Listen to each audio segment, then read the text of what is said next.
Kerala history part 2 കഴിഞ്ഞ ക്ലാസ്സിൽ നമ്മൾ പഠിച്ചതിന്റെ തുടർച്ചയായിട്ടുള്ള ഭാഗമാണ് ഡിസ്കസ് ചെയ്യുന്നത്. കഴിഞ്ഞ ക്ലാസ്സിൽ നമ്മൾ പോർച്ചുഗീസുകാരുടെ വരവും അവരുടെ ഇവിടുത്തെ വാണിജ്യ ബന്ധങ്ങളും അതേപോലെ അവരുടെ ഭരണ സംവിധാനങ്ങളും അവരുടെ തകർച്ചയും എല്ലാം നമ്മൾ കണ്ടു. അപ്പോൾ പോർച്ചുഗീസുകാരുടെ വരവ് സമയത്ത് നമ്മൾ കോഴിക്കോട് സാമൂതിരിമാരെ കുറിച്ചും കുഞ്ഞാലി മരക്കാരന്മാരെ കുറിച്ചൊക്കെ ഒന്ന് മെൻഷൻ ചെയ്തിരുന്നു. ആ കാര്യങ്ങളാണ് ഇന്നത്തെ ക്ലാസ്സിൽ നമ്മൾ പഠിച്ച് ഫില്ലാവുന്നത്. അപ്പോൾ പോർച്ചുഗീസുകാർ എന്നൊരു പാർട്ടും അതേപോലെ കോഴിക്കോടുമായി ബന്ധപ്പെട്ട ഭരണ സംവിധാനങ്ങളെ കുറിച്ചുള്ള എല്ലാ കാര്യങ്ങളും ഈ രണ്ട് ക്ലാസ്സിലായിട്ട് നമ്മൾ പഠിച്ച് അവസാനിപ്പിക്കുകയാണ്. ഈ വീഡിയോയുടെ ഡിസ്ക്രിപ്ഷനിൽ നമുക്കുള്ള Telegram channel, Facebook page, Facebook group ഇതിനെല്ലാം ലിങ്ക് പ്രൊവൈഡ് ചെയ്തിട്ടുണ്ട്. അതുപോലെ അൺഅക്കാഡമി പ്ലാറ്റ്ഫോമിൽ എല്ലാ ദിവസവും ഞാൻ കണ്ടക്ട് ചെയ്യുന്ന ഫ്രീ സ്പെഷ്യൽ ക്ലാസ്സുകളുടെ ലിങ്കും ഈ വീഡിയോയുടെ ഡിസ്ക്രിപ്ഷനിൽ ഇൻക്ലൂഡ് ചെയ്തിട്ടുണ്ട്. എല്ലാവരും അതിൽ എൻറോൾ ചെയ്ത് പഠിക്കാം. അപ്പോൾ നമുക്ക് സ്റ്റാർട്ട് ചെയ്യാം. കോഴിക്കോടുമായി ബന്ധപ്പെട്ട കാര്യങ്ങളാണ്. അപ്പോൾ കോഴിക്കോട് പ്രാചീന കാലത്ത് ആ പ്രദേശം ഉൾപ്പെട്ട രാജവംശത്തെ നെടിയിരിപ്പ് സ്വരൂപം എന്നാണ് അറിയപ്പെടുന്നത്. ഇനി അങ്ങോട്ട് പോകുമ്പോൾ നമുക്ക് പല സ്വരൂപങ്ങളെ കുറിച്ചും പഠിക്കാനുണ്ട്. പെരുമ്പടവ് സ്വരൂപം, ഇളയെടുത്ത് സ്വരൂപം, ഇങ്ങനെ പല രീതിയിൽ ഉള്ള കാര്യങ്ങൾ നമുക്ക് ഡിസ്കസ് ചെയ്യാനുണ്ട്. അപ്പോൾ പ്രാചീന കാലത്ത് നെടിയിരിപ്പ് സ്വരൂപം എന്നറിയപ്പെട്ടത് ഏത് എന്ന് ചോദിച്ചാൽ ഏതാണ്? കോഴിക്കോടിനെയാണ് നെടിയിരിപ്പ് സ്വരൂപം എന്ന് അറിയപ്പെട്ടത്. അതുകൂടാതെ കോഴിക്കോടിന് ഒരു പ്രാചീന നാമം കൂടി ഉണ്ടായിരുന്നു, പഠിച്ചു വെച്ചോണം, ത്രിവിക്രമപുരം. അപ്പോൾ ശ്രദ്ധിച്ചോണം, നെടിയിരിപ്പ് സ്വരൂപം, ത്രിവിക്രമപുരം എന്നീ പേരുകളിൽ അറിയപ്പെട്ടത് ഏത് സ്ഥലത്തെയാണ്? കോഴിക്കോടിനെയാണ്. ഇമ്പോർട്ടന്റ് പോയിന്റ് ആണ്. ഫസ്റ്റ് വൺ കോമൺ ക്വസ്റ്റ്യൻ, രണ്ടാമത് റെയർ ക്വസ്റ്റ്യൻ ആണ്. നെടിയിരിപ്പ് സ്വരൂപം എന്നും ത്രിവിക്രമപുരം എന്നും അറിയപ്പെട്ടത് ഏത് സ്ഥലത്തെയാണ്? കോഴിക്കോടിനെയാണ്. ഇനി പ്രീവിയസ് ആയിട്ട് ചോദിച്ചൊരു ക്വസ്റ്റ്യൻ ആണ്, കോഴിക്കോട് പട്ടണം സ്ഥാപിക്കപ്പെട്ടത് ഏത് വർഷം എന്ന് ചോദിച്ചാൽ 1295 AD 1295 കോഴിക്കോട് പട്ടണം സ്ഥാപിക്കപ്പെടുന്നത്. അത് ഇമ്പോർട്ടന്റ് ആയിട്ടുള്ള പോയിന്റ് ആണ്, പഠിച്ചോണം.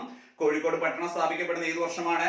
AD 1295 കോഴിക്കോട് പട്ടണം സ്ഥാപിക്കുന്നത്. അത് ഇമ്പോർട്ടന്റ് ആണ്. നെക്സ്റ്റ്, 6 തവണയോളം കോഴിക്കോട് സന്ദർശിക്കുകയും, ഇമ്പോർട്ടന്റ് ആയിട്ടുള്ള പോയിന്റ് ആണ്, ശ്രദ്ധിച്ചോണം. 6 തവണ കോഴിക്കോട് സന്ദർശിക്കുകയും കോഴിക്കോട് സാമൂതിരിമാരെ പറ്റി പരാമർശിക്കുകയും ചെയ്ത മൊറോക്കൻ സഞ്ചാരി ആരെ എന്ന് പരീക്ഷയ്ക്ക് ചോദിച്ചിട്ടുണ്ട്. ഇബൻ ബത്തൂത്തയാണ്.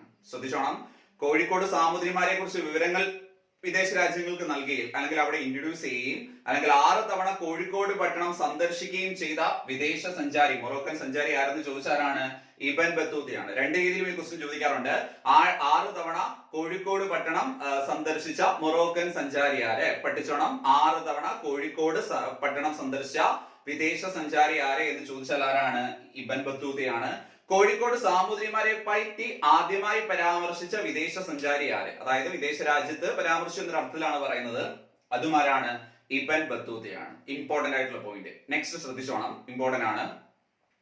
കോഴിക്കോടിനെ ഇന്ത്യയുടെ മഹത്തായ വാണിജ്യ കേന്ദ്രം എന്ന് വിശേഷിപ്പിച്ചത് ആര് എന്ന് ചോദിച്ചാൽ ഇറ്റാലിയൻ സഞ്ചാരിയായ നിക്കോളോ കോണ്ടിയാണ്. ശ്രദ്ധിച്ചോണം, കോഴിക്കോടിനെ ഇന്ത്യയുടെ മഹത്തായ വാണിജ്യ കേന്ദ്രം എന്ന് വിശേഷിപ്പിച്ചത്, കോഴിക്കോടിനെ ഇന്ത്യയുടെ മഹത്തായ വാണിജ്യ കേന്ദ്രം എന്ന് ആര് വിശേഷിപ്പിച്ചു? ഇറ്റാലിയൻ സഞ്ചാരിയായ നിക്കോളോ കോണ്ടിയാണ്. അപ്പോൾ വാണിജ്യത്തിനായിട്ട് വന്ന ആൾക്കാരെല്ലാം ആദ്യം തമ്പടിച്ചത് കോഴിക്കോടാണ്. നമ്മൾ പോർച്ചുഗീസുകാർ വരും മുമ്പ് തന്നെ അറബികളെ കുറിച്ച് പഠിച്ചിരുന്നു. ഈ അറബികൾ കോഴിക്കോടിനെ കാലിക്കുത്ത് എന്നാണ് വിശേഷിപ്പിച്ചിരുന്നത് കേട്ടോ. അറബികൾ കോഴിക്കോടിനെ കാലിക്കുത്ത് എന്നാണ് വിശേഷിപ്പിച്ചിരുന്നത്. നമുക്കറിയാം, സത്യത്തിന്റെ തുറമുഖം എന്നൊരു വിശേഷണ കേന്ദ്രമുണ്ട് കോഴിക്കോടിനുണ്ട്. സ്ഥിരമായി ചോദിക്കുന്നതാണല്ലോ, സത്യത്തിന്റെ തുറമുഖം എന്ന് വിശേഷിപ്പിക്കപ്പെടുന്നത് എന്തിനാണ്? കോഴിക്കോടിനെയാണ് സത്യത്തിന്റെ തുറമുഖം എന്ന് വിശേഷിപ്പിക്കപ്പെടുന്നത്. അപ്പോൾ ഇത് പഠിച്ചോണം. 6 തവണ കോഴിക്കോട് സന്ദർശിച്ച വിദേശ സഞ്ചാരി അല്ലെങ്കിൽ കോഴിക്കോട് സാമൂതിരിമാരെ പറ്റി ആദ്യമായി പരാമർശിച്ച വിദേശ സഞ്ചാരി ആരെന്ന് ചോദിച്ചാലാണ്? ഇബൻ ബത്തൂത്തയാണ്, മൊറോക്കൻ സഞ്ചാരിയാണ്. ദെൻ ഇന്ത്യയിലെ മഹത്തായ വാണിജ്യ കേന്ദ്രം എന്ന് കോഴിക്കോടിനെ വിശേഷിപ്പിച്ച വിദേശ സഞ്ചാരി ആരെന്ന് ചോദിച്ചാൽ ഇറ്റാലിയൻ സഞ്ചാരിയായ നിക്കോളോ കോണ്ടിയാണ്. ഓക്കെ, അപ്പോൾ നമ്മൾ പറഞ്ഞു നെടിയിരിപ്പ് സ്വരൂപം അല്ലെങ്കിൽ കോഴിക്കോട് അല്ലെങ്കിൽ ത്രിവിക്രമപുരം എന്നറിയപ്പെട്ട പ്രദേശത്തെ കുറിച്ചാണ്. അപ്പോൾ കോഴിക്കോട് ഭരിച്ചിരുന്ന ഭരണാധികാരികളെ സാമൂതിരിമാർ എന്നാണ് അറിയപ്പെട്ടത്. ഒരു വ്യക്തിയല്ല, ആ ഭരണാധികാരികളുടെ സീരീസിനെ മുഴുവൻ ഏത് പേരിൽ അറിയപ്പെട്ടു? സാമൂതിരിമാർ എന്നാണ് അറിയപ്പെട്ടത്. ഏകദേശം ഒരു 13-ാം നൂറ്റാണ്ട് മുതൽ 17-ാം നൂറ്റാണ്ട് വരെയാണ് അവർ ഭരണം നടത്തിയത്. വേണമെങ്കിൽ പരീക്ഷയ്ക്ക് ചോദിക്കാം, സാമൂതിരിമാരുടെ ഭരണ കാലഘട്ടം എന്ന് ചോദിച്ചാൽ ഒരു 13-ാം നൂറ്റാണ്ട് മുതൽ 17-ാം നൂറ്റാണ്ട് വരെയായിരുന്നു സാമൂതിരിമാരുടെ ഭരണ കാലഘട്ടം എന്ന് പറഞ്ഞാൽ. സാമൂതിരി എന്ന വാക്കിന്റെ അർത്ഥം സമുദ്രങ്ങളുടെ രാജാവ് എന്നാണ്. ഇമ്പോർട്ടന്റ് ആണ്. സാമൂതിരി എന്ന വാക്കിന്റെ അർത്ഥം എന്താണ്? സമുദ്രങ്ങളുടെ രാജാവ്. അപ്പൊ ഈ സാമൂതിരിമാർ എന്ന് വിളിക്കാനുള്ള കാരണം എന്ന് വെച്ച് കഴിഞ്ഞാൽ മിക്കവാറും ഒരേ പേരുള്ള കുറെ രാജാക്കന്മാരൊക്കെ ഉണ്ട്. നമ്മൾ കൊച്ചി രാജാക്കന്മാരെ കുറിച്ചൊക്കെ പഠിക്കുമ്പോൾ എന്താണ് രാമവർമ്മ എന്നൊക്കെ പറഞ്ഞ് പഠിക്കും. രാമവർമ്മ ഒന്നാമൻ, രണ്ടാമൻ, ഒൻപതാമൻ എന്നൊക്കെ പറഞ്ഞുണ്ട്. അതുപോലെ ഒരേ പേരുള്ള കുറെ രാജാക്കന്മാരൊക്കെ ഉണ്ടായിരുന്നു. അതുകൊണ്ടാണ് നമ്മൾ ആ രാജാവിന്റെ പേര് പറയാതെ കോമൺ ആയിട്ട് സാമൂതിരി എന്ന് പറയുന്നത്. അതിൽ ഒന്ന് രണ്ട് പേരെ കുറിച്ച് നമുക്ക് പഠിക്കേണ്ടതായിട്ടുണ്ട്, പേര് എടുത്ത് പഠിക്കേണ്ടതായിട്ടുണ്ട്. അപ്പോൾ സാമൂതിരി എന്ന വാക്കിന്റെ അർത്ഥം എന്താണ്? സമുദ്രങ്ങളുടെ രാജാവ് എന്നാണ്. ഇനി സാമൂതിരിമാരുമായിട്ട് ബന്ധപ്പെട്ട് രണ്ടു മൂന്ന് കാര്യങ്ങൾ നമ്മൾ പഠിച്ചിരിക്കണം, ഇമ്പോർട്ടന്റ് ആണ്. സാമൂതിരിമാരുടെ കിരീടധാരണ ചടങ്ങ് ഏത് പേരിൽ അറിയപ്പെടുന്നു എന്ന് ചോദിക്കും. അരിയിട്ട് വാഴ്ച. ഇത് നമുക്കിനി കൊച്ചിയിൽ വരുമ്പോഴും തിരുവിതാംകൂറിൽ വരുമ്പോഴും പഠിക്കാനുണ്ട്. ഈ പറഞ്ഞ കിരീടധാരണ ചടങ്ങ് ഏത് പേരിൽ അറിയപ്പെടുന്നു. അപ്പോൾ ശ്രദ്ധിച്ചോണം, കോഴിക്കോട് സാമൂതിരിമാരുടെ കിരീടധാരണ ചടങ്ങ് ഏത് പേരിൽ അറിയപ്പെടുന്നു? അരിയിട്ട് വാഴ്ച എന്നറിയപ്പെടുന്നു. കോഴിക്കോട് സാമൂതിരിമാരുടെ കിരീടധാരണ ചടങ്ങ് ഏത് പേരിൽ അറിയപ്പെടുന്നു ചോദിച്ചാൽ ഏത് പേരിൽ അറിയപ്പെടുന്നു? അരിയിട്ട് വാഴ്ച എന്ന പേരിൽ അറിയപ്പെടുന്നു. ഇമ്പോർട്ടന്റ് ആണ്. ഇനി അടുത്ത പോയിന്റ്, കോഴിക്കോട് സാമൂതിരിമാരുടെ പ്രധാനമന്ത്രിമാരെ ഏത് പേരിൽ അറിയപ്പെട്ടെന്ന് ചോദിച്ചു കഴിഞ്ഞാൽ മങ്ങാട്ടച്ചൻ. അത് ശ്രദ്ധിച്ചോണം, നമ്മൾ കൊച്ചിയിൽ എത്തുമ്പോൾ പാലിയത്തച്ഛൻ എന്നൊക്കെ പറഞ്ഞ് പഠിക്കും. അതേപോലെ ശ്രദ്ധിക്കേണ്ട പോയിന്റ് ആണ്, ഇമ്പോർട്ടന്റ് ആണ്. കോഴിക്കോട് സാമൂതിരിമാരുടെ പ്രധാനമന്ത്രിമാരെ ഏത് പേരിൽ അറിയപ്പെട്ടു? മങ്ങാട്ടച്ചൻ എന്ന പേരിൽ അറിയപ്പെട്ടു. ഞാൻ മുമ്പേ തന്നെ പറഞ്ഞു, കോഴിക്കോട് സാമൂതിരിമാരിൽ ഒന്ന് രണ്ട് പേരുടെ പേരുകൾ നമ്മൾ പഠിക്കണമെന്ന്. ഇതിലൊരു പ്രശസ്തനായ സാമൂതിരിയാണ് മാനവേദൻ സാമൂതിരി. കൃഷ്ണനാട്ടം ഒരു നാടക രൂപം പോലെയുള്ള ഒരു കലാരൂപമാണ് കൃഷ്ണനാട്ടം. അപ്പോൾ പരീക്ഷയ്ക്ക് ചോദിക്കാവുന്നതാണ്, കൃഷ്ണനാട്ടത്തിന്റെ ഉപജ്ഞാതാവ് ആരെന്ന് ചോദിക്കാറുണ്ട്. കൃഷ്ണനാട്ടത്തിന്റെ ഉപജ്ഞാതാവ് ആരാണ്?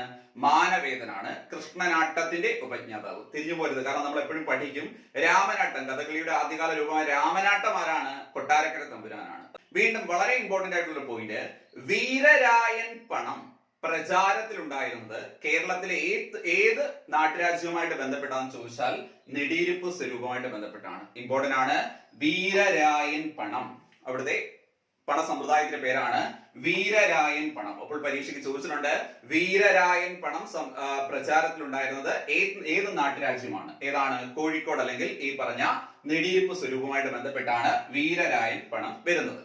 ഇനി ശ്രദ്ധിച്ചോണം, ഞാൻ പറഞ്ഞു ഒരേ പേരുള്ള കുറെ രാജാക്കന്മാരുണ്ടെന്ന്. അങ്ങനെ ഒരു വ്യക്തിയാണ് മാനവിക്രമൻ എന്ന ഭരണാധികാരി. ഈ പേരുള്ള രണ്ടു മൂന്ന് രാജാക്കന്മാരുണ്ട്, അതുകൊണ്ട് ജസ്റ്റ് ഒന്ന് പഠിച്ചിരിക്കണം. ആദ്യകാലത്തുണ്ടായിരുന്ന ഒരു മാനവിക്രമൻ ഭരണാധികാരിയുടെ സദസ്സിനെ അലങ്കരിച്ചിരുന്ന ഒരു കൂട്ടമുണ്ടായിരുന്നു. അതിനെ 18 കവികൾ എന്നറിയപ്പെട്ടിരുന്നു. അപ്പോൾ പരീക്ഷയ്ക്ക് ചോദിക്കും, 18 കവികൾ സാമൂതിരിമാരുടെ സദസ്സിനെ അലങ്കരിച്ചിരുന്ന കവിക്കൂട്ടങ്ങളെയാണ് എന്ത് വിളിച്ചത്? 18 കവികൾ എന്നറിയപ്പെട്ടു. അതിൽ മാനവിക്രമൻ എന്ന് പറയുന്ന ഒരു ഭരണാധികാരിയുടെ സദസ്സിനെയാണ് അവർ അലങ്കരിച്ചിരുന്നത്. 18 കവികൾ. അപ്പോൾ ശ്രദ്ധിച്ചോണം, പ്രീവിയസ് ക്വസ്റ്റ്യൻ, 18 കവികളിൽ ഏറ്റവും പ്രശസ്തനാരായിരുന്നു? ഉദ്ദണ്ഡ ശാസ്ത്രികൾ. ഇമ്പോർട്ടന്റ് ആണേ. 18 കവികളിൽ ഏറ്റവും പ്രശസ്തനായിരുന്നു ചോദിച്ചാലാണ് ഉദ്ദണ്ഡ ശാസ്ത്രികളാണ് 18 കവികളിൽ ഏറ്റവും പ്രശസ്തൻ. അദ്ദേഹത്തിന്റെ വളരെ പ്രശസ്തമായ കൃതിയാണ് കോകില സന്ദേശം. അപ്പോൾ ഇമ്പോർട്ടന്റ് ആണ്, കോഴിക്കോട് സാമൂതിരിമാരുടെ സദസ്സിനെ അലങ്കരിച്ചിരുന്നവരാണ് ആര്? 18 കവികൾ. ഈ 18 കവികളിൽ ഏറ്റവും പ്രശസ്തനാരെന്ന് ചോദിച്ചാൽ ആരാണ്? ഉദ്ദണ്ഡ ശാസ്ത്രികളാണ്. ഉദ്ദണ്ഡ ശാസ്ത്രികളുടെ പ്രശസ്തമായ കൃതിയാണ് ഇത് കോകില സന്ദേശം. ഉദ്ദണ്ഡ ശാസ്ത്രികളുടെ പ്രശസ്തമായ കൃതി ഏതാണ്? കോകില സന്ദേശം. പഠിച്ചോണം. പിന്നെ നമ്മൾ എപ്പോഴും ഫേസ് ചെയ്യുന്ന സിമ്പിൾ ക്വസ്റ്റൻ ആണ്, ഇത് എല്ലാവർക്കും അറിയാം, സിമ്പിൾ ആയിട്ട് ആൻസർ ചെയ്യാൻ പറ്റും. 18 കവികളിൽ അരക്കവി എന്ന് വിശേഷിപ്പിക്കുന്ന ആരെയാണ്? പൂനം നമ്പൂതിരിയാണ്. 18 കവികളിൽ അരക്കവി എന്ന് വിശേഷിപ്പിക്കുന്ന ആരെയാണ്? പൂനം നമ്പൂതിരിയാണ്. രാമായണം ചമ്പു, പൂനം നമ്പൂതിരിയുടെ നമ്മൾ ശ്രദ്ധിച്ചു വെക്കേണ്ട ഒരു കൃതിയാണ് രാമായണം ചമ്പു. അപ്പോൾ ശ്രദ്ധിച്ചോണം, 18 കവികൾ കോഴിക്കോട് സാമൂതിരിമാരുടെ സദസ്സിനെ അലങ്കരിച്ചിരുന്നു. 18 കവികളിൽ ഏറ്റവും പ്രശസ്തനാരെ എന്ന് ചോദിച്ചാൽ ഉദ്ദണ്ഡ ശാസ്ത്രികൾ. അദ്ദേഹത്തിന്റെ പ്രശസ്തമായ കൃതിയാണ് ഇത് കോകില സന്ദേശം. ഒപ്പം തന്നെ ഓർത്തോണം, 18 കവികളിൽ അരക്കവി, പൊക്കം കുറവേണ്ടാണ്, നമ്മൾ പറയത്തില്ലേ അവനൊരു അരയാന്നൊക്കെ പറയും, പൊക്കം കുറവേണ്ടാണ്. അരക്കവി എന്ന് വിശേഷിപ്പിച്ച ആരെയാണ്? പൂനം നമ്പൂതിരിയാണ്. ഈ പറഞ്ഞ രാമായണം ചമ്പു. ഇങ്ങനെ ഓർത്തിരുന്നാൽ മതി, അരക്കവി എന്ന രീതിയിൽ ഓർത്തിരിക്കുക. രാമായണം ചമ്പു അദ്ദേഹത്തിന്റെ പ്രശസ്തമായ കൃതിയാണ്. ഇനി കോഴിക്കോട് സാമൂതിരിമാരെ കുറിച്ച് പറയുമ്പോൾ നമ്മൾ കേൾക്കുന്ന മറ്റൊരു വേർഡാണ് രേവതി പട്ടത്താനം. ഇതൊരു പണ്ഡിത സദസ്സായിരുന്നു. പണ്ഡിതന്മാരുടെ സദസ്സിൽ ഒരു മത്സരം നടക്കും. ആ മത്സരത്തിൽ വിജയിക്കുന്ന പണ്ഡിതന് ഭട്ട് എന്നൊരു പദവിയൊക്കെ നൽകുന്ന ഒരു പണ്ഡിത സദസ്സായിരുന്നു. അപ്പോൾ ചോദിക്കാറുണ്ട്, രേവതി പട്ടത്താനം ഏത് രാജവംശവുമായിട്ട് ബന്ധപ്പെട്ടതാണ് എന്ന് ചോദിക്കാറുണ്ട്. നെടിയിരുപ്പ് സ്വരൂപമായിട്ട് ബന്ധപ്പെട്ടതാണ്. സ്ഥിരമായി ചോദിക്കുന്ന വളരെ സിമ്പിൾ ആയിട്ടുള്ള മറ്റൊരു ക്വസ്റ്റൻ ആണ്, രേവതി പട്ടത്താനത്തിന് വേദിയാകുന്ന ക്ഷേത്രം തളി മഹാദേവർ ക്ഷേത്രമാണ്. കോഴിക്കോട് ജില്ലയിലെ തളി മഹാദേവർ ക്ഷേത്രമാണ് രേവതി പട്ടത്താനം പണ്ഡിത സദസ്സിന് വേദിയാകുന്നത്. തുലാമാസത്തിൽ 7 ദിവസം നീണ്ടു നിൽക്കുന്ന ഒരു മത്സരം പോലുള്ള സംഭവമായിരുന്നു ഇത്. അവിടെ ഓർക്കേണ്ട ഒരു ക്വസ്റ്റൻ ഉണ്ട്. നമ്മൾ നേരത്തെ പഠിച്ചിട്ടുണ്ടായിരുന്നു തളി ക്ഷേത്ര പ്രക്ഷോഭത്തെ കുറിച്ച്. ഓർമ്മയുണ്ടോ? 1917 സി കൃഷ്ണനൊക്കെ നേതൃത്വം നൽകിയ തളി ക്ഷേത്ര പ്രക്ഷോഭത്തെ കുറിച്ച്. ക്ഷേത്ര വഴികളിലൂടെ സഞ്ചരിക്കാനുള്ള അവകാശത്തിന് വേണ്ടി നമ്മൾ കേരള നവോത്ഥാന പ്രക്ഷോഭങ്ങൾ എന്ന് പറയുന്ന പ്ലേലിസ്റ്റിൽ അത് ഇൻക്ലൂഡ് ചെയ്തിട്ടുണ്ട്. പഠിക്കാത്തവർ അത് നോക്കിക്കോണം. തളി ക്ഷേത്ര പ്രക്ഷോഭം, തളി ക്ഷേത്രം വന്നുകൊണ്ട് ജസ്റ്റ് ഓർമ്മിച്ചു എന്നേ ഉള്ളൂ. അപ്പോൾ ഇത്രയുമാണ് കോഴിക്കോട് സാമൂതിരിമാരെ കുറിച്ച് ഏറ്റവും ബേസ് ആയിട്ട് നമ്മൾ അറിഞ്ഞിരിക്കേണ്ടത്. അപ്പോൾ ശ്രദ്ധിച്ചോണം, ഇമ്പോർട്ടന്റ് ആണ്. നെടിയിരിപ്പ് സ്വരൂപം എന്നോ അല്ലെങ്കിൽ ഈ പറഞ്ഞ ത്രിവിക്രമപുരം എന്നോ സത്യത്തിന്റെ തുറമുഖം എന്നോ ഇങ്ങനെയൊക്കെ വിശേഷിപ്പിച്ച എന്തിനെയാണ്? കോഴിക്കോടിനെയാണ്. കോഴിക്കോട് പട്ടണം സ്ഥാപിക്കപ്പെട്ട വർഷം എന്ന് ചോദിച്ചാൽ ഏത് വർഷമാണ്? 1295 കോഴിക്കോട് പട്ടണം സ്ഥാപിക്കപ്പെടുന്നത്. പിന്നെ കോഴിക്കോട് പട്ടണവുമായിട്ട് ബന്ധപ്പെട്ട് 6 തവണ കോഴിക്കോട് പട്ടണം സന്ദർശിച്ച മൊറോക്കൻ സഞ്ചാരി അല്ലെങ്കിൽ സാമൂതിരിമാരെ കുറിച്ച് ആദ്യമായി വിവരണം നൽകിയത് ആരെ എന്ന് ചോദിച്ചാൽ ആരാണ്? ഇബൻ ബത്തൂത്തയാണ്. കോഴിക്കോടിനെ ഇന്ത്യയുടെ മഹത്തായ വാണിജ്യ കേന്ദ്രം എന്ന് വിശേഷിപ്പിച്ച ഇറ്റാലിയൻ സഞ്ചാരി ആരെന്ന് ചോദിച്ചാൽ ആരാണ്? അത് നിക്കോളോ കോണ്ടിയാണ്. ദെൻ കോഴിക്കോട് ഭരിച്ചിരുന്ന രാജാക്കന്മാരെ നമ്മൾ സാമൂതിരിമാർ എന്ന് വിളിക്കുന്നു. സാമൂതിരിമാരുടെ അർത്ഥം, സാമൂതിരി എന്ന വാക്കിന്റെ അർത്ഥം സമുദ്രങ്ങളുടെ രാജാവ് എന്നാണ്. 13-ാം നൂറ്റാണ്ട് മുതൽ 17-ാം നൂറ്റാണ്ട് വരെയാണ് അവർ ഭരിക്കുന്നത്. അവരുടെ ഭരണമൊക്കെ അവസാനിക്കുന്നത് ഇപ്പൊ നമുക്ക് കാണാൻ സാധിക്കും. അതേപോലെ സാമൂതിരിമാരുടെ കിരീടധാരണ ചടങ്ങ് അരീട്ട് വാഴ്ച എന്ന പേരിൽ അറിയപ്പെടുന്നു. മനസ്സിലായി? അരീട്ട് വാഴ്ച എന്ന പേരിൽ അറിയപ്പെടുന്നു. ശ്രദ്ധിച്ചോണം. അതേപോലെ സാമൂതിരിമാരുടെ പ്രധാനമന്ത്രിമാരെ ഏത് പേരിൽ അറിയപ്പെടുന്നു? മങ്ങാട്ടച്ചൻ. പ്രധാനമന്ത്രിമാരെ ഏത് പേരിൽ അറിയപ്പെട്ടു? മങ്ങാട്ടച്ചൻ. ഒരാളല്ല, ഒരു കുടുംബത്തിൽപ്പെട്ട ആൾക്കാരാണ്. മങ്ങാട്ടച്ചൻ എന്ന പേരിൽ അറിയപ്പെടുന്നു.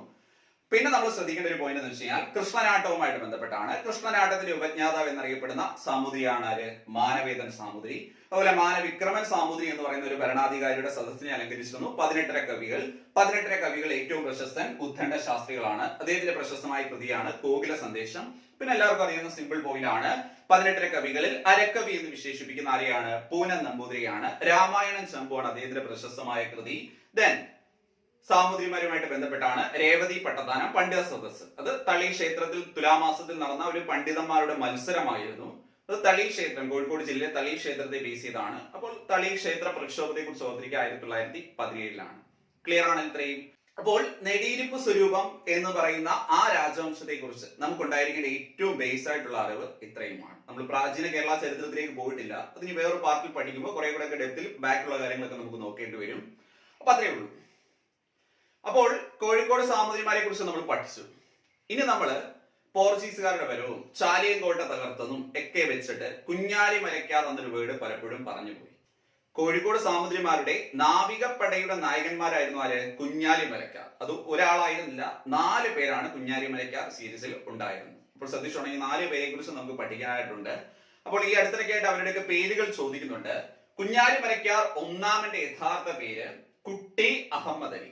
അഹമ്മദ് അലി, അഹമ്മദ് അലി. ഒന്നാമന്റെ പേരെന്താണ്? അഹമ്മദ് അലി. ഇമ്പോർട്ടന്റ് ആണ്, പ്രത്യേകിച്ച് വലിയ കാര്യങ്ങളൊന്നും പഠിക്കാനില്ല. ഒറ്റ ക്വസ്റ്റ്യൻ ഉള്ളൂ.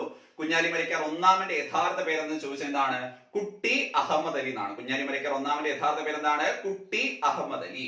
ദെൻ രണ്ടാമന്റെ യഥാർത്ഥ പേര് കുട്ടി പോക്കർ അലി. അപ്പൊ അഹമ്മദ് അലി, പോക്കർ അലി, അഹമ്മദ് അലി, പോക്കർ അലി. അപ്പോൾ ശ്രദ്ധിച്ചോണം, ഇന്ത്യൻ സമുദ്രത്തിൽ ആദ്യമായി നാവികസേന രൂപീകരിച്ചത് ആര് എന്ന് ചോദിച്ചാൽ ശരി ഉത്തരം കുട്ടി പോക്കർ അലി അല്ലെങ്കിൽ കുഞ്ഞാലി മരയ്ക്കാർ രണ്ടാമൻ. പ്രീവിയസ് ക്വസ്റ്റൻ ആണ്, പഠിച്ചോണം, ഒരു മാർക്ക് ഉറപ്പാണ്.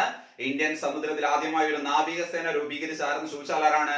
കുഞ്ഞാലി മരയ്ക്കാർ രണ്ടാമൻ. രണ്ടാമൻ എന്താണ് യഥാർത്ഥ പേര്? പോക്കർ അലി. കുറച്ച് വില്ലനായിരുന്നു. ശേഷം അദ്ദേഹത്തിന് ശേഷം വരുന്ന വ്യക്തിയാണ് കുഞ്ഞാലി മരയ്ക്കാർ മൂന്നാമൻ. പടമരയ്ക്കാർ എന്നോ പട്ടുമരയ്ക്കാർ എന്നോ അറിയപ്പെട്ടു. അപ്പോൾ ശ്രദ്ധിച്ചോണം, പ്രീവിയസ് ക്വസ്റ്റ്യൻ പടുമരയ്ക്കാർ, പട്ടുമരയ്ക്കാർ എന്നീ പേരുകൾ അറിയപ്പെട്ടത് ആരെ എന്ന് ചോദിച്ചാൽ ആരെയാണ്? കുഞ്ഞാലി മരയ്ക്കാർ മൂന്നാമനെയാണ്. അപ്പോൾ നമ്മൾ നേരത്തെ പഠിച്ച ചില കാര്യങ്ങൾ ഇവിടെ കണക്ട് ചെയ്യേണ്ടതായിട്ടുണ്ട്. കുഞ്ഞാലി മരയ്ക്കാർ മൂന്നാമൻ, ഇദ്ദേഹവുമായിട്ട് ബന്ധപ്പെട്ട് ചാലിയം കോട്ട തകർത്ത ആരെന്ന് ചോദിക്കും. നമ്മൾ നേരത്തെ പഠിച്ചിരുന്നു പോർച്ചുഗീസുകാര് 1531 ചാലിയം കോട്ട സ്ഥാപിച്ചതിനെ കുറിച്ച്. ഓർമ്മയുണ്ടല്ലോ, കഴിഞ്ഞ ക്ലാസ്സിൽ പഠിച്ചത് സാമൂതിരിയുടെ കണ്ടത്തിലേക്ക് നീട്ടിയ പീരങ്കി എന്ന വിശേഷണമുള്ള ചാലിയം കോട്ട 1531 ഈ പറഞ്ഞ പോർച്ചുഗീസ് ഉദ്യോഗസ്ഥനായിരുന്ന കുൻഹ എന്നൊരു വ്യക്തിയാണിത് സ്ഥാപിക്കാൻ മുൻകൈ എടുക്കുന്നത്. 1531 സ്ഥാപിക്കുന്നത്. 1571 ഈ പറഞ്ഞ പടമരയ്ക്കാർ ഇത് നശിപ്പിക്കുകയാണ് ചെയ്തത്, കോട്ട പിടിച്ചെടുക്കുകയും ചെയ്തു. ശേഷം തങ്ങളുടേതായ ഒരു സൈനിക ഹബ്ബ് എന്ന രീതിയിൽ അദ്ദേഹം ഒരു കോട്ട സ്ഥാപിച്ചു. അതാണ് മരയ്ക്കാർ കോട്ട അല്ലെങ്കിൽ പുതുപ്പണം കോട്ട എന്നറിയപ്പെടുന്നു. കോഴിക്കോട് ജില്ലയിലെ ഇരിങ്ങലിലാണ്. അപ്പോൾ ചോദിക്കും പരീക്ഷയ്ക്ക് 2 ക്വസ്റ്റ്യൻ ചോദിക്കും. ചാലിയൻകോട്ട പിടിച്ചെടുത്തിയ ഏത് മരക്കാർ എന്ന് ചോദിച്ചാൽ കുഞ്ഞാലി മരക്കാർ മൂന്നാമൻ. ചാലിയൻകോട്ട പിടിച്ചെടുത്ത ആരാണ്? കുഞ്ഞാലി മരക്കാർ മൂന്നാമൻ. അല്ലെങ്കിൽ മരക്കാർ കോട്ട അല്ലെങ്കിൽ പുതുപ്പണം കോട്ട സ്ഥാപിച്ച ആരെന്ന് ചോദിച്ചാൽ ആരാണ്? കുഞ്ഞാലി മരക്കാർ മൂന്നാമനാണ്. അദ്ദേഹത്തിന് ശേഷം വന്ന വ്യക്തിയാണ് കുഞ്ഞാലി മരക്കാർ നാലാമൻ. യഥാർത്ഥ പേര് മുഹമ്മദ് അലി. അപ്പോൾ ശ്രദ്ധിച്ചോണം, അഹമ്മദ് അലി, പോക്കർ അലി, പട്ടുമരക്കാർ, പട്ടുമരക്കാർ, മുഹമ്മദ് അലി. ഈ പേരുകൾ കൃത്യമായിട്ട് പഠിച്ചോണം. ഒരു മാർക്കാണ്. അടുത്തിടെ 2-3 പരീക്ഷകൾ ഇത് ചോദിച്ചിരുന്നു. അപ്പോൾ ഒന്നാമന്റെ പേരെന്താണ്? കുട്ടി അഹമ്മദ് അലി. രണ്ടാമന്റെ പേരെന്താണ്? കുട്ടി പോക്കർ അലി. അതേപോലെ മൂന്നാമന്റെ പേര് പടമരക്കാർ, പട്ടുമരക്കാർ. നാലാമന്റെ പേരെന്താണ്? മുഹമ്മദ് അലി എന്നാണ്. അപ്പൊ ഈ കാലയളവിലൊക്കെ പലപ്പോഴും സാമൂതിരിമാരും ഈ പറഞ്ഞ പോർച്ചുഗീസുകാരും തമ്മിലുള്ള പല ഏറ്റുമുട്ടലുകളും നടന്നിരുന്നു. ഈ ഏറ്റുമുട്ടലുകളിലൊക്കെ ഏറ്റവും കൂടുതൽ നാശനഷ്ടം യഥാർത്ഥത്തിൽ പോർച്ചുഗീസുകാർക്ക് ഉണ്ടാക്കിയത് ഈ കുഞ്ഞാലി മരക്കാർ നാലാമനാണ്. സമുദ്രത്തിൽ വെച്ച് അവരുടെ ഒരുപാട് കപ്പലുകൾ നശിപ്പിച്ചു, കപ്പലുകൾ തീയിട്ടു, അതുപോലെ കടലിൽ മുക്കിത്താഴ്ത്തി അവരുടെ ഒരുപാട് സൈനികരെ വധിച്ചു, അവരുടെ പല കച്ചവട കേന്ദ്രങ്ങൾ ഇദ്ദേഹം പിടിച്ചെടുത്തു. അങ്ങനെ ഒരു രാജാവിനേക്കാൾ ഫേമസ് ആയി വളർന്നു വന്നു ആര്? മുഹമ്മദ് അലി. അപ്പോൾ പലപ്പോഴും നമ്മൾ നേരത്തെ പഠിച്ചിരുന്നു, പൊന്നാനി സന്ധിയും അതേപോലെ കണ്ണൂർ സന്ധിയൊക്കെ പഠിച്ചിരുന്നു. പല സ്ഥലങ്ങളിലും പരാജയങ്ങൾ നേരിട്ടപ്പോൾ സാമൂതിരിമാർ പലപ്പോഴും പോർച്ചുഗീസുകാരുമായിട്ട് ധാരണയിലെത്തിയിരുന്നു. അങ്ങനെ സാമൂതിരിമാർ പോർച്ചുഗീസുകാരുമായിട്ട് പല രീതിയിലുള്ള ധാരണകൾ ഉണ്ടാക്കിയപ്പോൾ അതിനേക്ക് എതിർക്കുകയാണ് യഥാർത്ഥത്തിൽ കുഞ്ഞാലി മരക്കാർ നാലാമൻ ചെയ്തത്. അദ്ദേഹം വളരെ ധീരനാണ്. അദ്ദേഹം പറയുന്നത് ഇങ്ങനെയാണ്: നമുക്ക് ശക്തിയുണ്ട്, നമുക്ക് നാവികസേനയുണ്ട്, എന്തിനാണ് നമ്മൾ പോർച്ചുഗീസുകാരെ ഭയക്കുന്നത്? അവരെ നമുക്ക് പരാജയപ്പെടുത്താവുന്ന രീതിയിൽ അവരുടെ എല്ലാ നയങ്ങളെ അദ്ദേഹം എതിർക്കുകയാണ് ചെയ്തത്. അങ്ങനെ രാജാവിനേക്കാൾ വളരുന്നു എന്ന് ആർക്ക്? സാമൂതിരിമാർക്ക് തോന്നി. ഈ പറഞ്ഞ കുഞ്ഞാലി മരക്കാർ നാലാമൻ. അപ്പൊ എന്താ വെച്ച് കഴിഞ്ഞാൽ, നോർമലി പണ്ട് രാജാക്കന്മാരൊക്കെ ചെയ്യുന്ന റൂട്ട് നമ്മൾ എപ്പോഴും പറയാറില്ലയോ, കട്ടപ്പ ബാഹുലിയെ കുത്തിക്കൊന്ന പോലെ ഇദ്ദേഹത്തെ ഈ പറഞ്ഞ പോർച്ചുഗീസുകാർക്ക് ഒറ്റുകൊടുക്കുകയാണ് ചെയ്യുന്നത്. കാരണം എന്താ വെച്ച് കഴിഞ്ഞാൽ, വലിയ യുദ്ധങ്ങൾക്കൊടുവിൽ, അതായത് പോർച്ചുഗീസുകാരും സാമൂതിരിമാരോട് ചേർന്നിട്ട് യഥാർത്ഥത്തിൽ കുഞ്ഞാലി മരക്കാരുടെ സിസ്റ്റങ്ങളെയൊക്കെ ആക്രമിക്കാൻ തുടങ്ങി. അതായത് കുഞ്ഞാലി മരക്കാർ സീരീസിലുള്ള ഓരോ വ്യക്തികളുടെ നാഥൻ എന്ന് പറയുന്നത് സാമൂതിരിമാരാണ്. അവരുടെ ആവശ്യങ്ങൾക്ക് മുന്നിൽ അവസാനം വഴങ്ങിയിട്ട് കുഞ്ഞാലി മരക്കാർ നാലാമൻ സാമൂതിരിമാർക്ക് മുന്നിൽ കീഴടങ്ങിയാണ് ചെയ്യുന്നത്. അതായത് ധാരണയിലായിട്ട് കീഴടങ്ങി. പക്ഷേ ചതിയന്മാരായിരുന്ന ഈ സാമൂതിരിമാർ ഇദ്ദേഹത്തെ ജീവനോടെ പിടികൂടി പോർച്ചുഗീസുകാർക്ക് വിട്ടു നൽകുകയാണ് ചെയ്തത്. കാരണം പോർച്ചുഗീസുകാരുടെ കുറെ ഉദ്യോഗസ്ഥരെ വധിച്ചിരുന്നു, അവരുടെ 6ഓളം കപ്പലുകൾ ഇദ്ദേഹം നശിപ്പിച്ചിരുന്നു. അതൊക്കെ നിങ്ങൾക്ക് കുഞ്ഞാലി മരക്കാർ എന്ന സിനിമയിൽ കാണാൻ സാധിക്കും. കണ്ടോ, കുഞ്ഞാലി മരക്കാർ എന്ന സിനിമ ഈ നാലാമനെ കുറിച്ചാണ് പറയുന്നത്. ഈ കൂട്ടത്തിൽ ഏറ്റവും വലിയ വില്ലൻ അദ്ദേഹമായിരുന്നു, നാലാമനെ കുറിച്ചാണ്. അപ്പോൾ പോർച്ചുഗീസുകാർക്ക് ഏറ്റവും കൂടുതൽ തലവേദന സൃഷ്ടിച്ച ഒരു വ്യക്തിയായിരുന്നു. അതുകൊണ്ട് തന്നെ ഈ ചതിയന്മാരായ സാമൂതിരിമാർ ഇദ്ദേഹത്തെ പോർച്ചുഗീസുകാർ കൈമാറി. ഞാൻ ചതിയന്മാരെന്ന് പറയുന്ന ആരെ ഹേർട്ട് ചെയ്യാൻ വേണ്ടിയല്ല കേട്ടോ, ചരിത്രത്തിൽ നടന്ന ചതിയുടെ ഭാഗമായിട്ടാണ് പറയുന്നത്. അങ്ങനെ ഇദ്ദേഹത്തെ പോർച്ചുഗീസുകാർ കൊണ്ടുപോയിട്ട് ഗോവയിൽ വെച്ച് ഇദ്ദേഹത്തിന്റെ തല വെട്ടി, അതേപോലെ ഇദ്ദേഹത്തിന്റെ ശരീരം തുണ്ടുതുണ്ടമാക്കി ഉപ്പിലിട്ടിട്ട് കോഴിക്കോട് കൊണ്ടുവന്ന് പ്രദർശിപ്പിക്കുകയും ചെയ്തു. അപ്പോൾ പരീക്ഷയ്ക്ക് ചോദിച്ചിട്ടുണ്ട്, കുഞ്ഞാലി മരക്കാർ നാലാമൻ വധിക്കപ്പെട്ട വർഷം AD 1600 ആണ്. ഗോവയിൽ വെച്ചാണ്. ഗോവയിൽ വെച്ചാണ്. നമ്മളിവിടെ തലസ്ഥാനം ഗോവയിലാക്കിയതൊക്കെ പഠിച്ചിരുന്നു. ഞാൻ നേരത്തെ പറഞ്ഞിരുന്നു, വാസ്കോഡ ഗാമ എന്ന പേരിൽ ഒരു നഗരം വരെ ഗോവയിലുണ്ട്. പോർച്ചുഗീസുകാർ ഒരു കാലഘട്ടം കഴിയുമ്പോൾ കൊച്ചിയിൽ നിന്ന് തലസ്ഥാനം ഗോവയിലേക്ക് മാറ്റിയതിനെ കുറിച്ചൊക്കെ നമ്മൾ പഠിച്ചിരുന്നു. വാസ്കോഡ ഗാമ എന്ന നഗരം എവിടെയെന്ന് ചോദിച്ചാൽ എവിടെയാണ്? ഈ പറഞ്ഞ ഗോവയിലാണ് സ്ഥിതി ചെയ്യുന്നത്. അപ്പോൾ AD 1600 കുഞ്ഞാലി മരക്കാർ നാലാമൻ കൊല്ലപ്പെടുന്നത്. പോർച്ചുഗീസുകാർ അദ്ദേഹത്തെ വധിക്കുന്നത് ഗോവയിൽ വെച്ചാണ്. ശേഷം അദ്ദേഹത്തിന്റെ തല വെട്ടിയിട്ട് ശരീരം വെട്ടിമുറിച്ച് ഉപ്പിലൊക്കെ ഇട്ടിട്ട് ഇവിടെ കൊണ്ടുവന്ന് പ്രദർശിപ്പിക്കുകയും ചെയ്തു. കാരണം അവർക്ക് അത്രയ്ക്ക് നാശനഷ്ടം ഉണ്ടായ വ്യക്തിക്ക് ഉണ്ടായ അനുഭവം മറ്റുള്ളവർക്ക് ഒരു പേടിയായിട്ടിരിക്കാൻ വേണ്ടിയാണ് അദ്ദേഹം അങ്ങനെ പോർച്ചുഗീസുകാർ അങ്ങനെ ചെയ്തത്.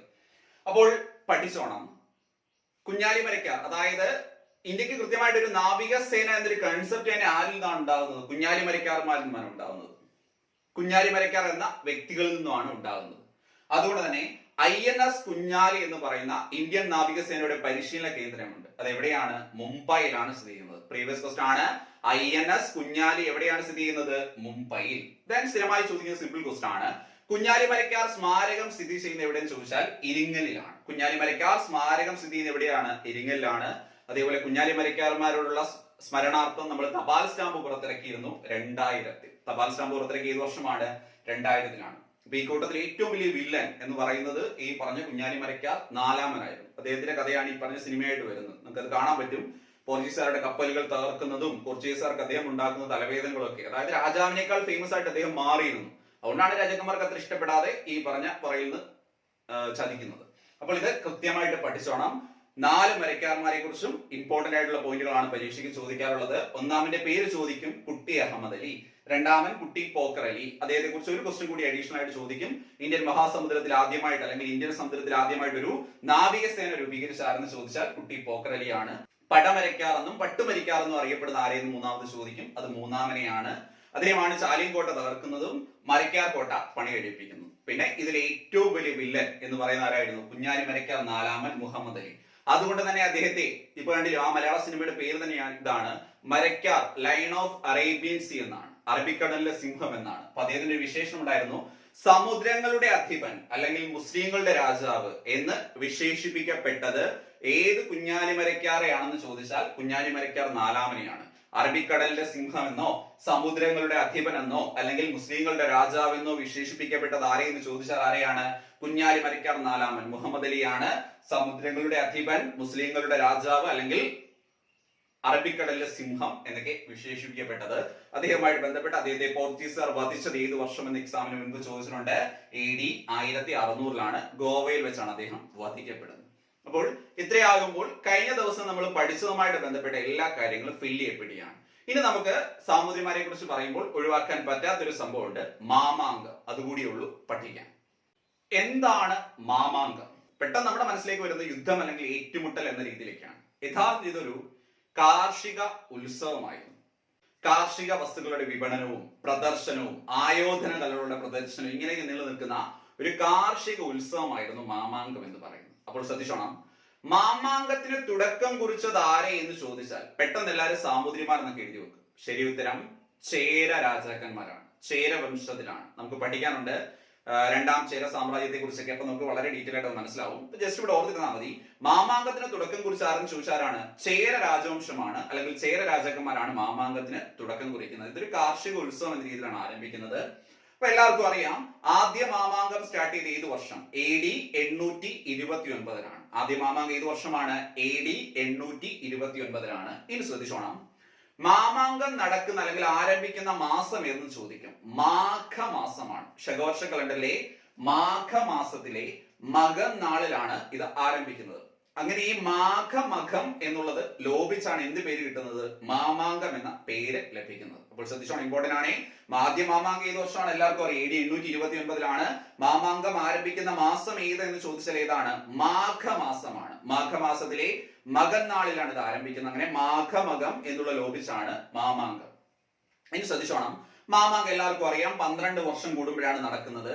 എത്ര ദിവസം നീണ്ടു നിൽക്കുന്നു എന്ന് ചോദിച്ചാൽ 28 ദിവസമാണ്. എത്ര ദിവസം നീണ്ടു നിൽക്കുന്നു? 28 ദിവസമാണ് നീണ്ടു നിൽക്കുന്നത്. അറിയാലോ, പഴയ കണക്കുകളൊക്കെ 28 ദിവസത്തെയാണ് ഒരു മാസമായിട്ട് കണക്കാക്കിയിരുന്നത്. മനസ്സിലായല്ലോ? ഇപ്പോഴും ആ രീതിയിൽ നോക്കുന്ന ഒരേ ഒരു ആൾക്കാരേ ഉള്ളൂ, മൊബൈൽ കമ്പനിക്കാരാണ്. ശ്രദ്ധിച്ചിട്ടില്ലോ? റീചാർജ് ചെയ്യുമ്പോൾ 28 ദിവസം, 56 ദിവസം, 84 ദിവസം എന്നൊക്കെ പറഞ്ഞാൽ അവരിപ്പോഴും ഒരു മാസമായിട്ട് കൺസിഡർ ചെയ്യുന്ന 28 ദിവസത്തെയാണ്. അപ്പോൾ മാമാങ്കം എത്ര ദിവസം നീണ്ടു നിന്നിരുന്നു? 28 ദിവസമാണ് നീണ്ടു നിന്നിരുന്നത്. അപ്പൊ മാമാങ്കം എന്ന് പറഞ്ഞാൽ ഈ പറഞ്ഞ പോലെ കാർഷിക വിപണന മേളയാണ്, പ്രദർശന മേളയാണ്, വാണിജ്യ മേളയാണ്. അപ്പൊ ഇത് കണ്ടക്ട് ചെയ്യുന്ന ഒരു മെയിൻ ആളുണ്ടാവും, അദ്ദേഹത്തെ രക്ഷാപുരുഷൻ എന്ന് വിളിക്കും. അപ്പോൾ പരീക്ഷയ്ക്ക് ചോദിക്കും, ആദ്യ മാമാങ്കത്തിന്റെ രക്ഷാപുരുഷൻ, അതായത് ഇതിന്റെ അധ്യക്ഷ സ്ഥാനം വഹിക്കുന്ന ഭരണാധികാരിയാണ് ആരെന്ന് ചോദിച്ചാൽ രാജശേഖരവർമ്മനാണ്. നമ്മൾ കൊല്ലവർഷം ആരംഭിക്കുന്നൊക്കെ പഠിക്കുമല്ലോ, രാജശേഖര 825, ഇവിടെ 829. അപ്പൊ ആരാണ് ആദ്യ മാമാങ്കത്തിന്റെ രക്ഷാപുരുഷൻ? രാജശേഖരവർമ്മൻ. അപ്പൊ ഈ രക്ഷാപുരുഷൻ ഇരിക്കുന്ന മാമാങ്കത്തിന്റെ ഒരു സെന്റർ ഹബ് ഉണ്ട്, അതിനെ നമ്മൾ നിലപാട് തറ എന്ന് വിളിക്കും. അതൊക്കെ യുദ്ധം വരുമ്പോഴാണ് അല്ലെങ്കിൽ ഏറ്റുമുട്ടലുകൾ വരുമ്പോഴാണ് അതിന് വലിയ പ്രാധാന്യം വരുന്നത്. നമുക്ക് പഠിക്കാം അങ്ങോട്ട്. അപ്പോൾ രക്ഷാപുരുഷൻ ഇരിക്കുന്ന സ്ഥാനം ഏതാണ്? നിലപാട് തറ എന്ന് വിളിക്കും. അത് ഓർത്തിരുന്നോണം. അങ്ങനെ ഇതൊരു കാർഷിക വിപണന മേളയായിട്ടൊക്കെ ഇങ്ങനെ കണ്ടക്ട് ചെയ്ത് പൊയ്ക്കൊണ്ടിരുന്ന കാലഘട്ടത്തിൽ ചേര രാജവംശം നശിച്ചു. ചേര രാജവംശത്തിന് ശേഷം ഇതിന്റെ നടത്തിപ്പ് അവകാശം ഈ പറഞ്ഞ വള്ളുവ കോനാദ്രിമാർ ഏറ്റെടുക്കുകയാണ്. നമുക്കിനി ഈ പറഞ്ഞ കണ്ണൂർ രാജവംശവുമായിട്ട് ബന്ധപ്പെട്ട് പഴശ്ശിരാജയെ കുറിച്ച് പഠിക്കുമ്പോൾ പഠിക്കാം. നമ്മൾ നേരത്തെ തന്നെ പോർച്ചുഗീസുകാർ വന്നപ്പോൾ ഈ വാസ്കോഡ ഗാമ കണ്ണൂരിൽ പോയതൊക്കെ നമ്മൾ കണ്ടിരുന്നു, കോലത്തിരി രാജാക്കന്മാരെ കണ്ടിരുന്നു. അപ്പൊ വള്ളുവ കോനാദ്രിമാർ ജസ്റ്റ് ഒന്ന് ഓർത്തിരിക്കുക, ഇനി അങ്ങോട്ട് പോകുമ്പോൾ ഫില്ല് ചെയ്യാനുള്ള ഒരു കാര്യമാണ്. അപ്പോൾ ശ്രദ്ധിച്ചോണം, ചേര രാജവംശത്തിന് ശേഷം മാമാങ്കത്തിന്റെ നടത്തിപ്പവകാശം ലഭിച്ചത് ആർക്ക് എന്ന് ചോദിച്ചാൽ ആർക്കാണ്? ഈ പറഞ്ഞ വള്ളുവ കോനാദ്രിമാർക്കാണ് ഈ നടത്തിപ്പവകാശം ലഭിച്ചത്. വലിയ കുഴപ്പമില്ലാതെ അവരത് മുന്നോട്ട് കൊണ്ടുപോയി ഒരു കാർഷിക മേള എന്ന പേരിൽ. ഒരു കാലഘട്ടം എത്തിയപ്പോൾ AD 1300 ഒക്കെ ആയപ്പോൾ സാമൂതിരിമാർ വള്ളുവ കോനാദ്രിമാരുടെ മേൽ ആധിപത്യം സ്ഥാപിച്ചുകൊണ്ട് ആ അവകാശം ഇവര് നേടിയെടുക്കുകയാണ് ചെയ്തത്. അപ്പോൾ ശ്രദ്ധിച്ചോണം, ചേര രാജവംശം തുടക്കം കുറിച്ചു. ചേര രാജവംശം നശിച്ചതിന് ശേഷം ആ അവകാശം ആർക്ക് ലഭിച്ചു? വള്ളുവ കോനാദ്രിമാർക്ക് ലഭിച്ചു. വള്ളുവ കോനാദ്രിമാരെ പരാജയപ്പെടുത്തി മാമാങ്കത്തിന്റെ നടത്തിപ്പവകാശം AD 1300 ആര് സ്വന്തമാക്കി? ഈ പറഞ്ഞ സാമൂതിരിമാർ സ്വന്തമാക്കി. അവിടെ നിന്ന് അങ്ങോട്ടാണ് അതൊരു ഏറ്റുമുട്ടൽ അല്ലെങ്കിൽ യുദ്ധമായിട്ട് മാറുന്നത്.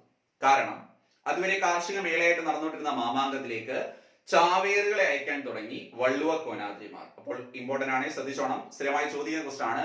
മാമാങ്കത്തിലേക്ക് ചാവേറുകളെ അയച്ചിരുന്ന ആരാണ്? വള്ളുവ കോനാദ്രിമാരാണ്. അപ്പൊ മാമാങ്കം കണ്ടക്ട് ചെയ്യുന്ന സമയത്ത് നമ്മൾ പറഞ്ഞ രക്ഷാപുരുഷൻ നിലപാട് തറയിലിരിക്കും. അദ്ദേഹത്തെ കവർ ചെയ്ത് കുറെ ആൾക്കാരുണ്ടാവും. അപ്പൊ വരുന്ന ഏതെങ്കിലും ചാവേറുകൾ ഈ ആൾക്കാരെയൊക്കെ കവർ ചെയ്ത് ഈ രക്ഷാപുരുഷന്റെ ദേഹത്ത് ചോര പൊടിഞ്ഞാൽ ഈ അവകാശം ഇവർക്ക് തിരിച്ചു കിട്ടും. അങ്ങനെ ഒരു വിശ്വാസമായിരുന്നു. ഇപ്പൊ വള്ളുവ കോനാദ്രിമാരെ സംബന്ധിച്ചോളം ആ രാജവംശത്തിന്റെ ജനിക്കുന്ന ഓരോ യോദ്ധാവിന്റെയും ലക്ഷ്യം തന്നെ ഇത് തിരിച്ചെടുക്കുക എന്ന രീതിയിലേക്ക് എഴുതപ്പെട്ടു. അങ്ങനെയാണ് പിന്നീട് നടന്ന ഓരോ മാമാങ്കങ്ങളും ഈ പറഞ്ഞ ഏറ്റുമുട്ടൽ അല്ലെങ്കിൽ യുദ്ധങ്ങളായിട്ട് മാറുന്നത്. അപ്പോൾ ശ്രദ്ധിച്ചോണം, മാമാങ്കത്തിന്റെ നടത്തിപ്പവകാശം വള്ളുവ കോനാദ്രിമാരെ പരാജയപ്പെടുത്തി ആര് സ്വന്തമാക്കി? സാമൂതിരിമാർ സ്വന്തമാക്കി AD 1300. പിന്നെ എല്ലാവർക്കും അറിയാം, മാമാങ്കവുമായി ബന്ധപ്പെട്ട ക്ഷേത്രം ഏതാണ്? തിരുനാവായ നാവാമുകുന്ദ ക്ഷേത്രമാണ്. എല്ലാവർക്കും അറിയാവുന്നതാണ്. ഭാരതപ്പുഴയുടെ തീരത്താണ്. മാമാങ്കത്തിന്റെ തിരുശേഷിപ്പുകളൊക്കെ ഭാരതപ്പുഴയുടെ തീരത്ത് മലപ്പുറം ജില്ലയിൽ കാണുന്നൊക്കെ പറഞ്ഞ് നമ്മൾ എക്സാമിന് ഫേസ് ചെയ്യാനുള്ള സിമ്പിൾ ക്വസ്റ്റൻ ആണ്. ഇനി മാമാങ്കത്തിലേക്ക് ചാവേറുകളെ അയച്ചെന്ന് ആരെന്ന് നമ്മൾ പഠിച്ചു? വള്ളുവ കോനാദ്രിമാർ. ഈ ചാവേറുകളെ അയച്ചിരുന്നത് ഏത് ക്ഷേത്രത്തിൽ നിന്ന് ചോദിച്ചാൽ തിരുമാങ്കാംകുന്ന് ക്ഷേത്രത്തിൽ നിന്നാണ്. മലപ്പുറം ജില്ലയിലെ അങ്ങാടിപ്പുറത്തുള്ള തിരുമാങ്കാംകുന്ന് ക്ഷേത്രത്തിൽ നിന്നാണ് ചാവേറുകളെ അയച്ചിരുന്നത്. അപ്പൊ 2 പോയിന്റുകൾ ശ്രദ്ധിച്ചോണം. മാമാങ്കത്തിൽ സാക്ഷ്യം വഹിച്ചത് തിരുനാവായ നാവാമുകുന്ദ ക്ഷേത്രമാണ്. ചാവേറുകളെ അയച്ചിരുന്നത് തിരുമാങ്കാംകുന്ന് ക്ഷേത്രത്തിൽ നിന്നാണ്. പിന്നെ നമുക്കറിയാം, ഈ വരുന്ന ചാവേറുകൾ കൊല്ലപ്പെടുമ്പോൾ, കൂട്ടമായി കൊല്ലപ്പെടുമ്പോൾ അവരെ ഒരു കുഴി കുടിച്ച് ആ കുഴിയിലേക്ക് അടക്കം ചെയ്തിരുന്നു. ആ കുഴികളെയാണ് എന്ത് വിളിച്ചത്?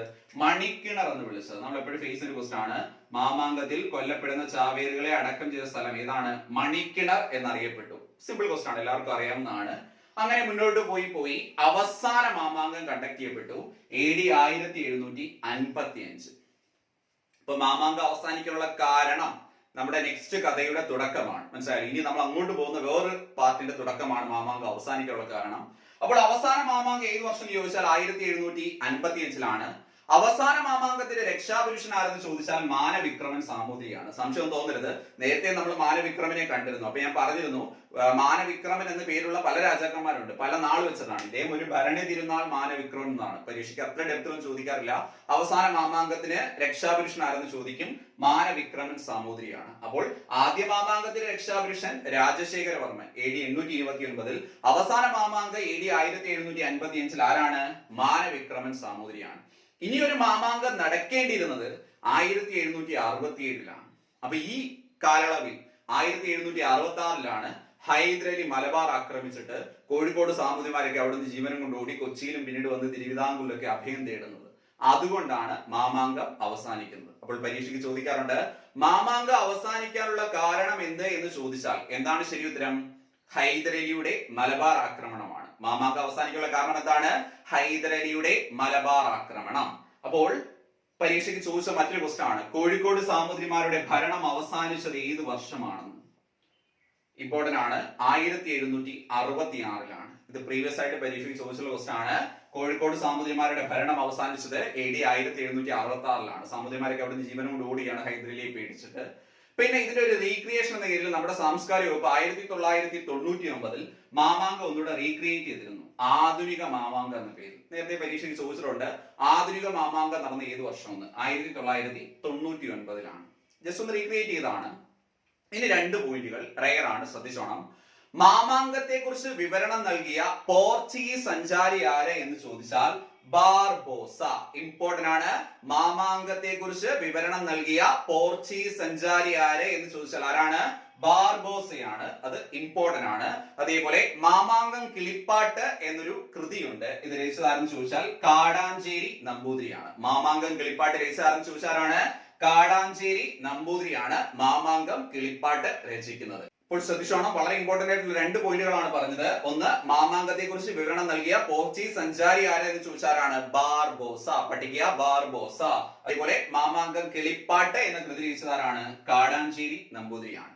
നിങ്ങൾ എല്ലാവരും മാമാങ്കം എന്ന സിനിമ കണ്ടു കാണുമല്ലോ. അത് ആർക്കും ഇഷ്ടപ്പെട്ടില്ല. കാരണം നമ്മളവിടെ എക്സ്പെക്ട് ചെയ്യുന്ന ഭയങ്കര യുദ്ധങ്ങൾ, ഏറ്റുമുട്ടലൊക്കെയാണ്. യഥാർത്ഥത്തിൽ റിയാലിറ്റി അതായിരുന്നു. പിടിയല്ലോ, ഈ പറഞ്ഞ ചതിയിലൂടെ, നേരത്തെ തന്നെ പറഞ്ഞു സാമൂതിരിമാരുടെ ചതിയുടെ കഥയൊക്കെ കുഞ്ഞാലിമരക്കാരുടെ കാര്യത്തിൽ. ഇതുപോലെ തന്നെയാണ് ചതിയിലൂടെയാണ് എപ്പോഴും സാമൂതിരിമാർ ഈ വള്ളുവ കോനാതിരിമാരെ മാറ്റി നിർത്തിയിരുന്നത്. അതുകൊണ്ട് വള്ളുവ കോനാതിരിമാരുടെ സീരീസിൽപ്പെട്ട ഒരാൾക്ക് പോലും അവകാശം തിരിച്ചെടുക്കാൻ സാധിച്ചില്ല. അങ്ങനെ അവരെല്ലാം കൊല്ലപ്പെടുകയാണ് ചെയ്തത്. അങ്ങനെ ആ ഒരു റിയാലിറ്റി ആ സിനിമയിൽ കാണിച്ചുകൊണ്ടാണ് സിനിമ ഫെയിലർ ആയി പോയത് തന്നെ.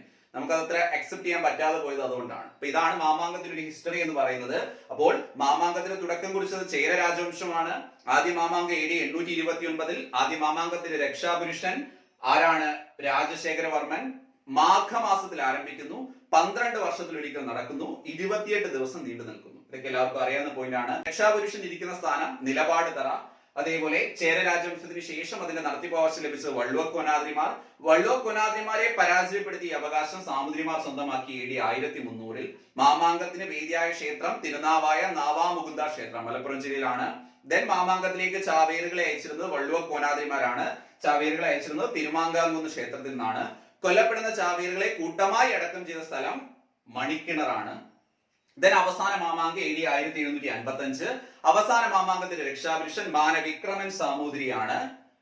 മാമാങ്കം അവസാനിക്കാൻ കാരണം ഹൈദരലിയുടെ മലബാർ ആക്രമണം. സാമൂതിരിമാരുടെ ഭരണം അവസാനിച്ചത് ഏത് വർഷം എന്ന് പഠിക്കുക? 1766. ആധുനിക മാമാങ്കം നടന്ന 1999. മാമാങ്കത്തെ കുറിച്ച് വിവരണം നൽകിയ പോർച്ചുഗീസ് സഞ്ചാരിയാണ് ബാർബോസ. മാമാങ്കം കിളിപ്പാട്ട് എന്ന കൃതി രചിച്ചതാരാണ്? കാടാഞ്ചേരി നമ്പൂതിരിയാണ്. അപ്പോൾ കഴിഞ്ഞ ദിവസം നമ്മൾ തുടങ്ങിയ കഥ ഇവിടെ അവസാനിക്കുകയാണ്. ഇപ്പോഴും 1-2 ഓപ്പണിങ്സ് ഞാൻ ഇട്ടിട്ടുണ്ട്. ഒന്ന്, ഹൈദരലിയുടെ മലബാർ ആക്രമണം. അപ്പൊ അവിടെ ബ്രിട്ടീഷുകാർ വരുന്നുണ്ട്, ടിപ്പു സുൽത്താൻ വരുന്നുണ്ട്, മൈസൂർ രാജവംശം വരുന്നുണ്ട്, ഫില്ലിയാൻ കുറെ കാര്യങ്ങളുണ്ട്. പ്രീഡിയല്ലോ. അപ്പോൾ കഥ തുടരുക തന്നെ ചെയ്യും. പക്ഷെ നമ്മൾ കഴിഞ്ഞ ദിവസം തുടങ്ങിയ കഥ ഇവിടെ അവസാനിക്കുകയാണ്.